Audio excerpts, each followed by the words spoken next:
Assalamualaikum warahmatullahi wabarakatuh. Kembali saya Ika Wulandari menyapa Anda untuk hari ini. Hari Raya Idul Fitri, hari perayaan besar yang kita nanti-nantikan, yang akan menjadi momen membahagiakan bagi seluruh umat muslim yang ada di muka bumi ini. Dimana kita sebagai orang Islam akan menyambutnya dengan penuh rasa sukacita yang mendalam. Banyak hal yang kita persiapkan untuk menyambut hari kemenangan. Namun lain halnya dengan 11 orang warga negara Indonesia yang baru saja tertangkap karena masuk ke Malaysia melalui jalur tikus. Berita ini saya ambil melalui laman website Airtime News Network dengan judul Tentara Darat Tahan 11 Pati Indonesia Baru Mendarat. Dari Kota Tinggi pada tanggal 13 April 2023 yang lalu, Tentara Darat Malaysia telah berhasil meringkus dan menahan 11 pendatang asing tanpa izin atau pati warga negara Indonesia melalui sebuah operasi yang disebut dengan Operasi Merpati 1 yang dilaksanakan oleh Division Ketiga Infanteri Malaysia di Kota Tinggi baru-baru ini, yaitu pada tanggal 13 April 2023 pada jam 11 malam waktu Malaysia. Pada saat itu, pantauan radar milik pihak Regimen Kedua Kor Armor Diraja telah mendeteksi kehadiran sebuah bot yang sangat mencurigakan telah mendarat di pesisiran pantai. Mengetahui hal ini, pihak penguat kuasa segera melakukan tindakan aksi sergap tangkap pada titik lokasi kejadian, dan pada penyerbuan tersebut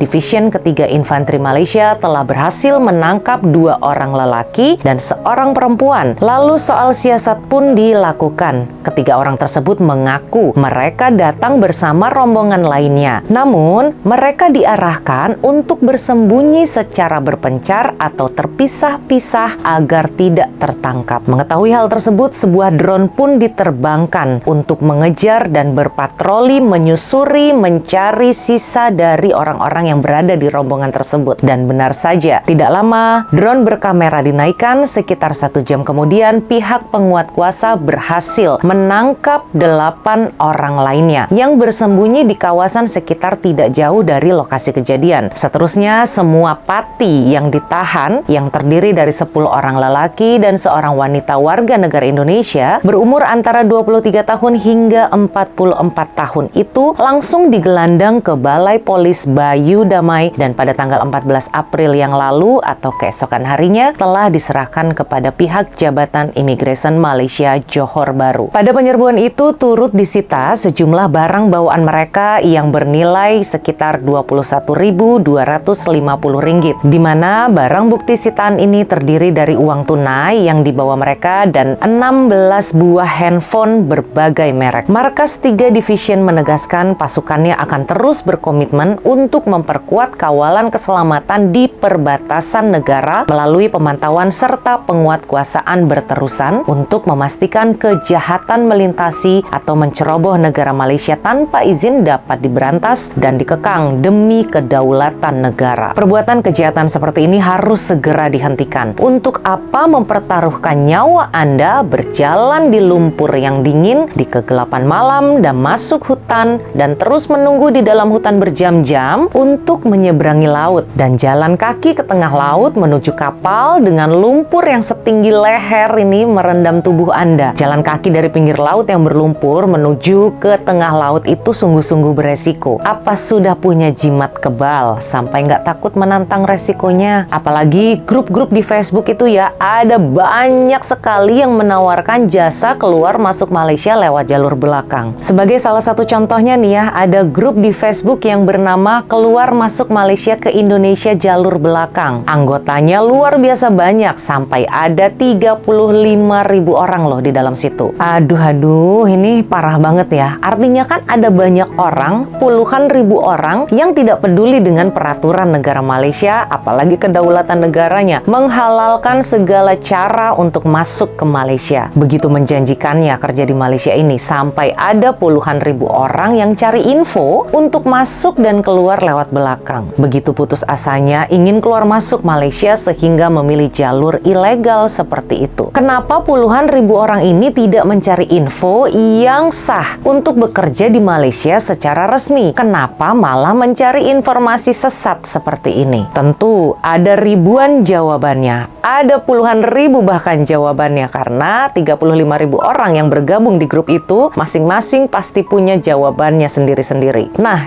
yang menjadi pertanyaannya adalah apa sih isi grupnya? Penasaran deh jadinya. Ini grup membahas apa? Tips and tricks atau info-info supaya keluar masuk Malaysia secara aman mungkin ya. Dan pertanyaan lainnya adalah di manakah 11 orang saudara kita yang tertangkap ini akan merayakan hari Lebaran? Oke, baik, sekian mengenai berita untuk hari ini. Mudah-mudahan hal ini tidak terjadi lagi dan lagi. Sampai capek saya ngebahasnya. Saya Ika Wulandari undur diri. Wassalamualaikum warahmatullahi wabarakatuh.